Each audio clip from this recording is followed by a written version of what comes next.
let's look at our basic cutting tools we're going to use in any of our projects. These are called X-Acto knives, and the only blade you want to use are these triangular ones here. Right, you don't want to use a blade profile other than this long edge. For example, this one here, they have different purposes. They're effectively unsteerable blades. You will find if you try to use this blade here, for example, you simply can't control it. It's not intended for straight cuts. It has other functions. So make sure you have a triangular blade. The blade shouldn't be notched or the tip broken off because it again becomes unsteerable. An alternative to X-Acto knives is a standard utility knife. Americans like to call them box cutters. These are incredibly cheap. They're very good, but they have a slight danger to them because you can extend an awful lot of blade and do yourself some harm. So X-Acto knives are preferred if you think you are highly accident prone. You don't put out any more blade than you need, which is just 1 or 2 segments, because you're not cutting any deeper than 5 millimeters in any of our projects. So if I put this here, that's already 7 millimeters of blade. That's more than I need for any cutting I'm doing in the course. Don't extend the blade more than you need. When you use a utility knife, lock it. You slide this little lock back so the blade doesn't slide in and out randomly. Make sure you lock the blade on a utility knife, because if it's not locked and you're pulling back, you may be drawing and inadvertently slide the blade forward, and these will cut deep.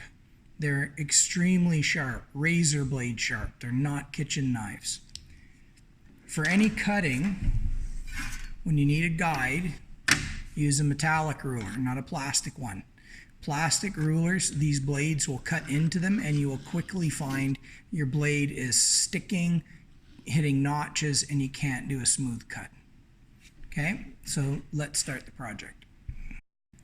This is the template for your project, and you are cutting the outline only. Don't worry about what's inside first. In order to cut straight lines, you must use a ruler. In this case, to position the ruler, I take my blade, I touch it to where I want to cut, bump the ruler into it, go to the bottom of that cut, bump the ruler into it, double check up here I'm still good, and I can make my cut. You do it vertically. I'm tipping my hand to the side so you can see. Make sure you don't overcut past where you want to be. Like that, jump down, and you can cut right through to the bottom of the page. And then you just repeat this around the shape.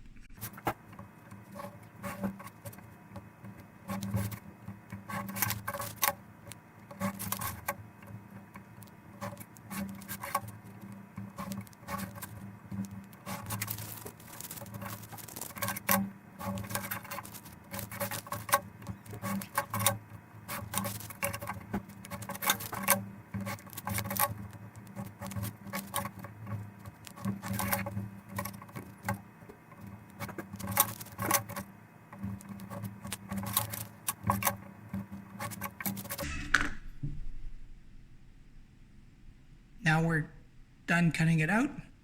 We're going to paste it onto Bristol board. I've put a scrap piece of paper underneath so I don't get glue onto my work surface. I turn this upside down so we can fight vampires. We need to glue right to the edge, so you always pull away.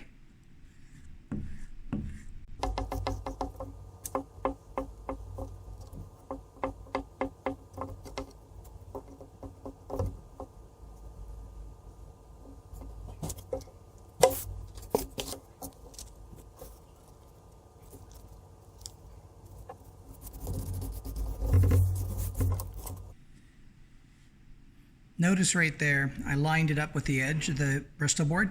Saves the bulk of our space and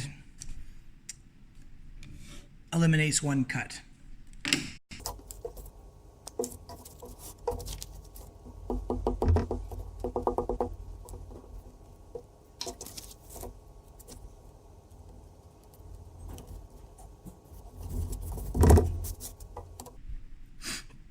Now we have to cut it out. Oh, so tempting to do it freehand. Do not. You cannot control the cuts on this freehand. If you attempt to draw a straight line, in a straight line, you will occasionally get away with it. And you can break these off. But you will find what you wind up creating is a torn, shredded mess. So you must use a straight edge to cut. The cuts take several passes to do. You must be aware of when to stop. You don't try to cut through this material in a single pass. So to demonstrate, I put my ruler here, and I'm using that knife blade again to control my position. So now I'm set, and I cut from top to bottom in gentle passes. You don't force against the ruler. You go gentle. If you don't, the knife will tend to move and track like this, and then every time after you try to go back, you will find it wants to follow that path. It can take you 5 or 6 times before you finally feel it penetrate. It's like slicing a sandwich. If you press too hard with a knife, you mush up your sandwich. You should be getting a factory perfect edge if you do that properly.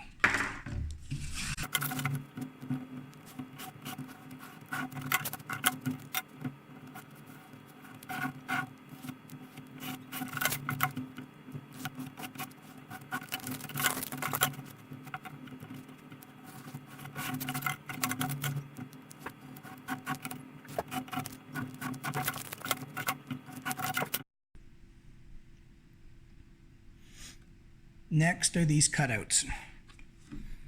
We have to do these small cutouts. These two are critical. They must be done neatly. The round cutouts are optional. Do this one last. I've put small marks here. These are stop cut lines. They're warning lines so you don't cut too far. I'll make them more visible for you to see this. To do these cutouts, you line up as carefully as you can. These are the two most important cuts in the whole thing. And I start with a very gentle cut. A second one. You can go slightly beyond these lines. You can't hack away at these cutouts.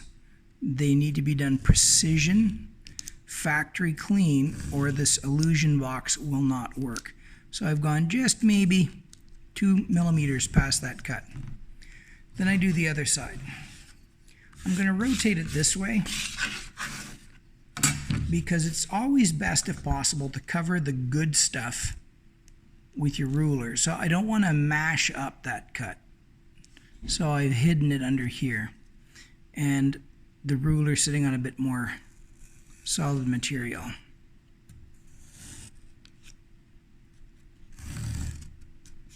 You want to make sure you're through on these cuts.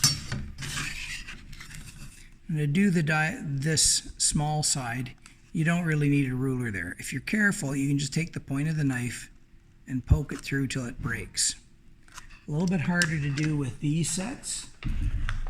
Much easier to do with these X-Acto blades. You can put the back of the blade to the cut and just poke it right through. Go on this side, the non-cutting part of the blade to the end of the cut, and just push, and the blade will creep forward if it's not a dull blade, which this one is. And I've got my cutout. Don't try to push the cutout with the knife. Use something blunt like a ruler or a pen, and you can pop that cutout right out. When it gets to the circular cutout, you have to freehand this one, but your best bet is to do what I call stabby McStabby. Put a piece of sacrificial material underneath so you can ram the blade right through. This type of blade works better than these utility knives, but in either case, what you're going to do is go in right through till you feel the blade sink into the foam underneath, and you're going to make lots of small notch cuts, not a saw cut. and you'll just keep stabbing your way through here all the way around. There is tiny amounts of material around this circle.